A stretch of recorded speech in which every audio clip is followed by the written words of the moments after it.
Hello everyone, my name is Dr. Daniela Franco and today I'm going to talk about wildlife and emerging infectious diseases. Our first example of an emerging infectious disease is Ebola virus disease. It is an important disease in humans where wildlife has been involved in its emergence, primarily primates and bats. It produces a severe form of viral hemorrhagic fever in man. This disease is endemic in regions of Central Africa. And basically, almost all human cases have been due to the emergence or re-emergence of Zaire Ebola virus in regions like Gabon, Congo, and the Democratic Republic of Congo, and Sudan Ebola virus in Sudan and Uganda. A little bit about the history. Well, it was first described in 1976. The name Ebola virus actually comes after the Ebola River in northwestern Democratic Republic of Congo. According to Feldman and Gaisbert, there are several strains of the virus. The first and second species, Zaire and Sudan Ebola virus, occurred as simultaneous outbreaks of an unknown disease in two neighboring locations. Sudan virus in Zaire, southern Sudan, and the second one in the Democratic Republic of Congo, previously named Zaire, hence the name. The third species, Thai forest Ebola virus, was described in the Ivory Coast in 1994, when it was isolated from an infected ethnologist who had worked in the Thai Forest Reserve in Ivory Coast and had done a necropsy on a chimpanzee. The fourth species, the Bundibugyo Ebola virus, was described in Uganda in 2007. An outbreak of this virus was confirmed by the Uganda Ministry of Health, occurring in the Bundibugyo district of the country. Finally, the fifth species is the Reston Ebola virus. It was first described in Reston, Virginia, USA in 1989, when the virus was isolated from cynomolgus monkeys housed in a quarantine facility at Reston, Virginia. It was later found in the Philippines on several occasions when infections in pigs was reported. Now, the biggest epidemic involving Ebola virus occurred in West Africa between 2013 and 2016. The first cases recorded actually occurred in Guinea in December 2013. It later spread to neighboring countries like Liberia and Sierra Leone. Small outbreaks were also reported in Nigeria and Mali, and isolated cases were recorded in Senegal, United Kingdom, and Sardinia. Important cases also led to secondary infections of medical workers in both the United States and in Spain. These outbreaks that occurred between 2014 and 2016 in West Africa involved major urban and rural areas, while the first Ebola virus disease outbreaks occurred in remote villages in Central Africa, near tropical rainforests, leading to the spillover from animals to humans. This epidemic had a case fatality above 70%, and by May 2016, the World Health Organization and the respective governments of the different countries had reported a total of 28,646 suspected cases and around 11,323 deaths, the biggest so far. In regards to the epidemiology, the Ebola disease virus belongs to the family Filoviridae, genus Ebola virus. As mentioned before, the virus has 5 strains: Zaire, Sudan, Thai forest, Bundibugyo, and Reston. While the first 4 strains cause disease in humans, Reston Ebola virus causes disease in non-human primates. Fruit bats from the family Theropodidae are believed to be the natural host. The first evidence for the presence of Zaire Ebola virus in naturally infected fruit bats was documented by detections of viral RNA and antibodies in 3 roosting species. The incubation period of the disease is between 2 to 21 days after exposure, and individuals who recover develop antibodies that can persist for 10 years.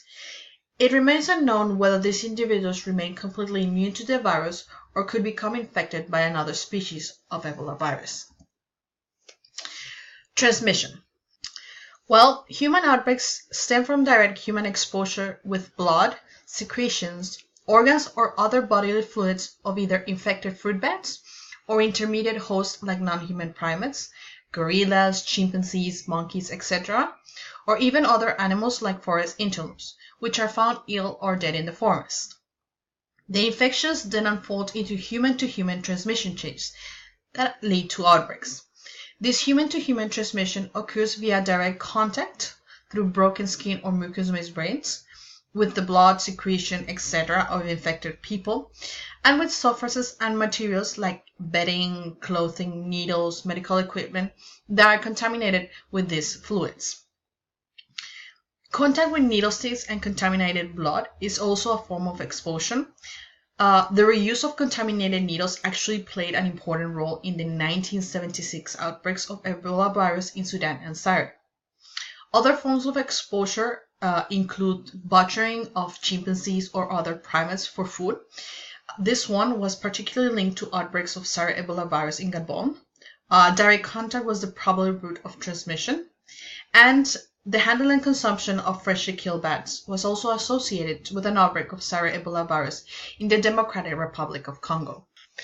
Unsafe burials involving direct contact with Ebola-infected bodies also pose a major risk to developing the disease. Now, the impact of Ebola virus disease on both humans and animals have to be seen separately.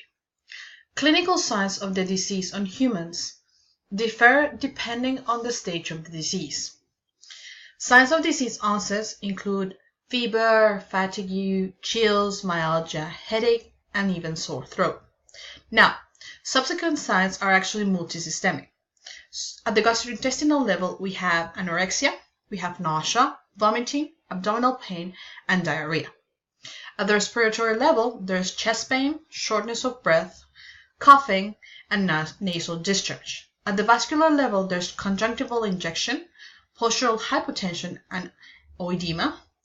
And at the neurological level, there's headaches, confusion, and coma. Now, it is the peak of illness that's the most severe, as there can be hemorrhagic manifestations in the form of petechia, ecchymosis, mucosal hemorrhages, and hematochexia. In later stages of the disease, we can find shock, convulsions, severe metabolic disturbances, and diffuse coagulopathy. There's a micropapular rash that's actually a differential diagnostic feature. It is generally seen the 5th or 7th day of the illness.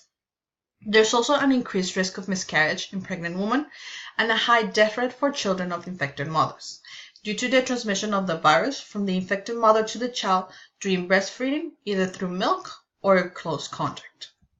Now, the major impacts of the disease in humans have been seen obviously throughout the whole process of the disease. Now, in West African Ebola virus epidemic, as mentioned before, it actually caused a major number of deaths and socio-economic disruption in Africa.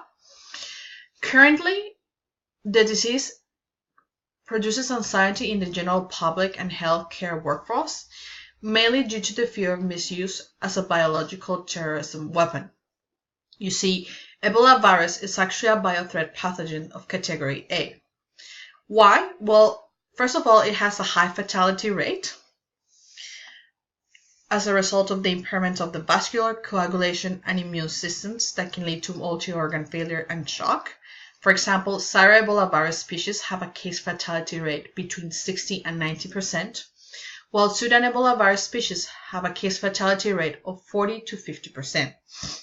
There's also the fact that there's no treatment or vaccination options for the disease available. Now in the Philippines, the emergence of Ebola virus in pigs has raised important concerns for public health, agriculture, and food safety. Now, impact on animals. Well, clinical signs differ. In non-human primates, there has been found profound lymphopenia, disseminated intravascular coagulation, and hemorrhagic and septic shock. An experimental infection done in macaques revealed coagulation disorders and pathology of the hepatic, hematopoietic, and mononuclear phagocytic system, leading to multi-organ system failure and death, quite similar to what is seen in humans. Now, major impacts, well, there's actually has been detrimental effect on the grade A population in Africa, and one of the major causes of this decline in the African chimpanzees and gorilla population has been attributed to Ebola virus.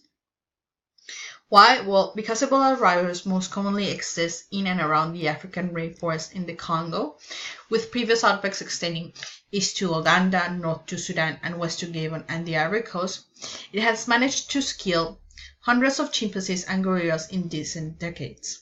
An outbreak alone between 2002 and 2003 managed to kill thousands of gorillas, and even some researchers saw their entire study population eliminated in a matter of weeks. Given that wild apes are already highly endangered and reproduce slowly, population recovery from Ebola outbreaks can take decades or even longer. Well, surveillance and control. Now, regarding the prevention of the disease, there's obviously the establishment of vaccine. Human vaccines, there has been an experimental Ebola vaccine that proved highly protective against the deadly virus in a major trial carried out in Guinea.